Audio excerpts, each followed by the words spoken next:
অনশনের ৩৯টা দিন। দুদিন আগে মায়ের মতো বিরজা দেবীর হাতে লেবুর রস পান করে কবি অনশন ভঙ্গ করেন। ৮ দিন আগে জেলে দেখা করতে এসেছিলেন এ সময়ে শ্রেষ্ঠ গদ্যকার শরৎচন্দ্র চট্টোপাধ্যায়। তবে দেখা হয়নি ভক্ত নজরুলের সাথে।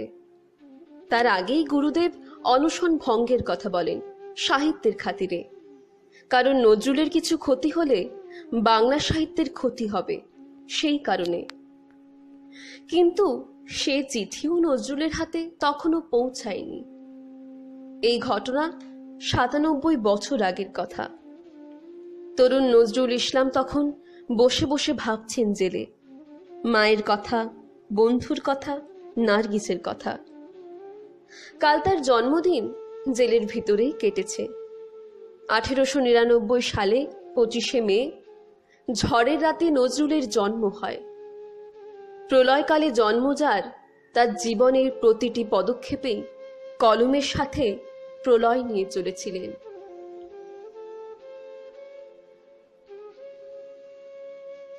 ৩৯ দিন অনশন একটানা কজন করেছেন তার হদিশ না পেলেও বাংলার বুকে এক ২৩ বছরের তরুণ পেরেছিল। প্রতিবাদ বিদ্রোহের কারণে টানা ৩৯ দিন অনশন। এই অনশনে সমগ্র বাংলা অঞ্চল জুড়ে তাদের প্রিয় কবির জন্য কাতর হয়ে আছে সব মানুষ, এমনকি স্বয়ং গুরুদেব রবীন্দ্রনাথ ঠাকুরও। এছাড়া তার চেয়েও বেশি চিন্তিত নজরুলের প্রিয় সাহিত্যিক শরৎচন্দ্র চট্টোপাধ্যায়। এছাড়া প্রতিদিন রাতের আঁধারে অশ্রু ঝরছে অসংখ্য মানুষের। তাদের মধ্যে রয়েছেন মা জাহিদা খাতুন, বন্ধু শৈলজানন্দ মুখোপাধ্যায়, মুজফফর আহমেদ আর নজরুলের অনেক সঙ্গী। হারিয়ে যাওয়া ছিনুও কাঁদছে তার প্রিয় বন্ধুটার জন্য। আর সহ্য হচ্ছে না গুরুদেবের, তাই একটা টেলিগ্রাম করলেন হুগলি জেলে নজরুল ইসলামকে। তবে আফসোস হলো যে জেলার সেই টেলিগ্রাম নজরুলের কাছে পাঠায়নি, ফেরত পাঠিয়েছেন বছর 10 আগে ভারতীয় প্রথম নোবেলজয়ী বিশ্বকবি রবীন্দ্রনাথ ঠাকুরকে। একটুও ভালোবাসা ছিল না পুলিশের। তারা জানে না এই নজরুল ইসলামও একজন সেনা, করাচিতে হাবিলদার ছিলেন।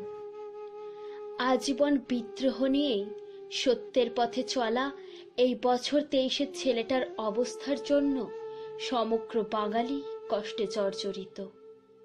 করাচিতে সেনা দলে থাকে, সেই গোপীও সে তার প্রথম দিনের কথাই ভাবছে। আর সেই প্রথম দিনে দেখা চশমা পরা সুভাষ বোস, হয়তো তারই এক সমবয়সী ছেলের দেশপ্রেম দেখে নিজেকে আরো শক্ত আর প্রস্তুত করছে। মনে মনে তিনিও হয়তো বলছেন, সবকিছুরই বদলা নেব। কাজী নজরুল ইসলাম, তুমি সহ্য করো আর একটু।